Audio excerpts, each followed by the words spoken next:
안녕하세요. 7월 11일 목요일 핵심만 두 번째 주제입니다. 이재명 대표 출마 선언문 분석과 민주당 전당대회 전망입니다. 이재명 대표가 어제 출마 선언을 했습니다. 첫 번째, 장소가 의미가 있었습니다. 보통 출마 선언을 국회에서 했는데요. 이재명 대표는 당원존에서 했습니다. 이것은 이재명 대표의 2기 지도부는 철저하게 당원민주주의의 대중정당으로 가겠다는 것을 표방한 상징적인 장소 선택입니다. 그리고 두 번째, 내용에 윤석열 탄핵이라든가 최상병 해병 특검법, 김건희 씨 등 여권을 공격하는 내용이 빠져 있습니다. 저는 이렇게 생각합니다. 이미 국민들은 윤석열 대통령의 탄핵 국면으로 여론이 흘러가고 있다. 그것을 굳이 내가 이야기할 필요는 없다. 이미 공감대가 형성되어 있기 때문에 나는 윤석열의 탄핵 이후에 윤석열 정부가 끝난 이후에 무엇을 할 것인지를 밝혀야 되겠다라는 의도가 아닌가 해석합니다. 그래서 일각의 극우 언론들은 비판을 하기도 합니다. 뭐야, 당대표 출마하면서 대권 선언문 같은 발표를 했네? 라는 이야기를 하기도 합니다. 맞습니다. 제가 보기에 한편의 대권 선언문 같은 내용이었습니다. 그래서 여러분들께 이 내용을 한번 분석해 드리려고 합니다. 첫 번째 눈에 띄는 것은 기본 시리즈입니다. 기본주택, 기본소득, 여러 가지 주제가 있을 수 있습니다. 저는 이 발표에 대해서 굉장히 이재명답다라는 말씀을 드리려고 합니다. 그리고 이재명의 본 모습으로 돌아왔다라고 말씀드리고자 합니다. 지난 대선 때 아쉬웠던 것들 중에 하나가 평소 늘 주장하던 기본소득을 대통령 선거 때 핵심 이슈로 밀지 않았습니다. 그게 뭐냐면요, 이재명이 되면 뭔가 다를 텐데 라는 기대 심리, 예측 게임, 제가 이야기하는 익스펙테이션 게임에 부응해 주지 못했던 겁니다. 그 당시에 대선에서 내세웠던 게 뭔지 아세요? 준비된 경제 대통령이었습니다. 좀 뜬금없지 않습니까? 이재명 대표가 이제까지 주장했던 것은 유능한 행정과 실용주의자였습니다. 혁신가였습니다. 그런데 중도화라는 전략에 의해 가지고 경제 대통령 이야기가 메인으로 나와버렸고 기본소득 이야기는 하지 않았습니다. 그래서 지난 대선 때 저는 익스펙테이션 게임에 부응하지 못했다라고 비판을 한 적이 있습니다. 그렇다 보니까 지금은 기본소득 이야기를 전면에 내세운 것 같습니다. 저는 이재명답고 굉장히 잘했다라고 평가합니다.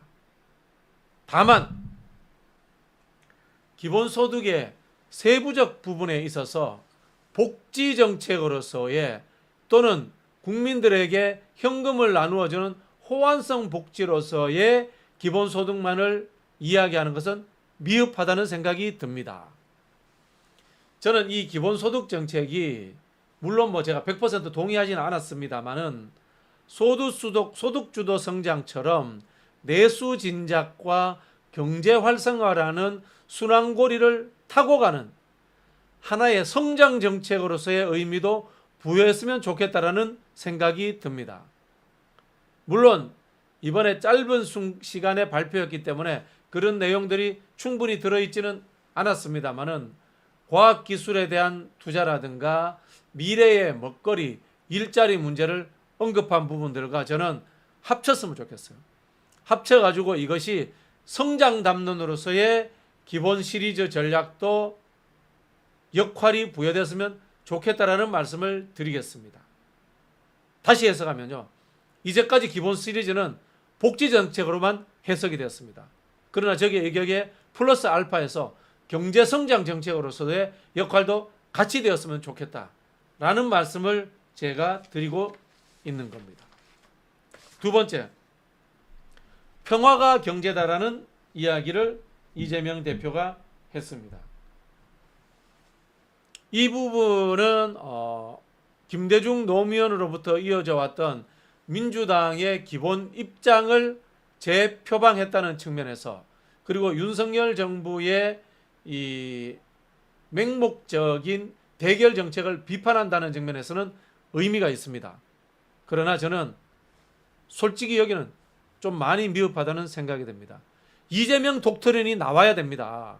이재명 시대에 맞는 대북 정책, 미국과의 관계 설정, 저는 그런 부분이 나와야 된다는 생각이 듭니다.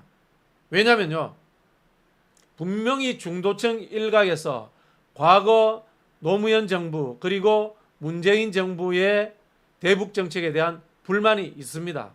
그래서 저는 전략적 상호주의 일부를 수용해야 된다고 생각합니다. 전략적 상호주의는 뭔가 하면요, 북한이 폭탄 쏘면 우리도 쏜다라는 이야기입니다. 대표적인 예를 들어볼게요. 문재인 정부 때 북한이 개성공단 관리사무소 폭파했을 때 맹비난했어야 됩니다. 굉장히 강력 규탄했어야 됩니다. 그리고 거기에 대해서 제재까지도 했어야 됩니다. 그 부분을 문재인 정부에서 놓쳤습니다. 시대로 거슬러 올라가 볼게요.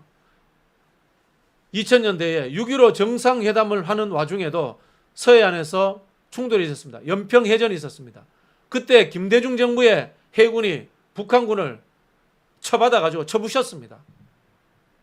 안보는 그렇게 하는 겁니다. 평화회담을 하는 와중에도 안보는 이겨야 되는 거예요.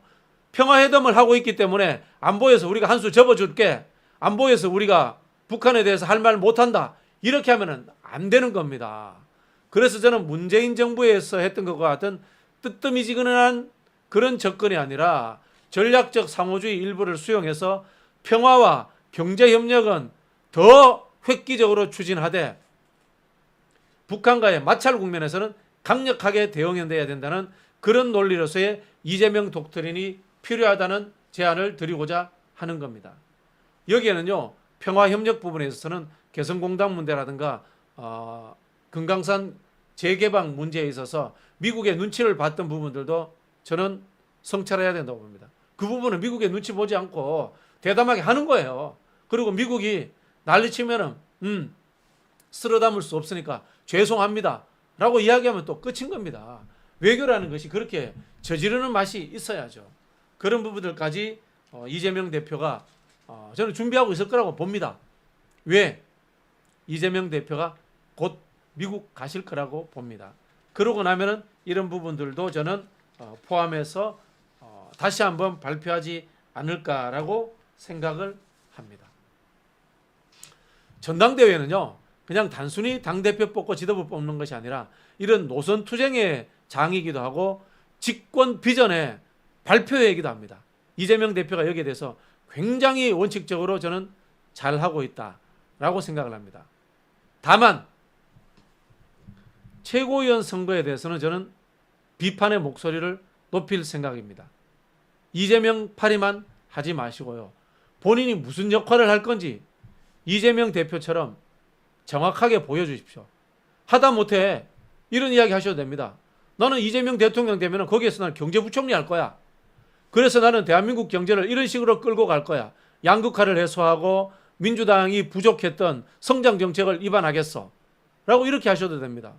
나는 이재명 대통령 되면 난 복지부 장관 할 거야. 그래서 포괄적 복지를 좀 더 나는 넓힐 거야. 그리고 기본 시리즈에서의 기본소득 전략을 이렇게 넓힐 거야 라고 이야기하셔도 됩니다. 최고위원 출마자 여러분, 그런 거 준비해서 발표해 주시면은 저는 그분들 지지해 줄 의사가 있습니다. 당신의 능력을 보여주십시오. 이재명 대표 옆에 서는 것만 급급하지 마시고요. 그래서 당신이 이재명 대표와 더불어 국가의 지도자급이라는 것을 증명해 주십시오. 최고위원 출마도 못하는 동네 꼬마 박진영의 감히 드리는 조언이었습니다. 감사합니다.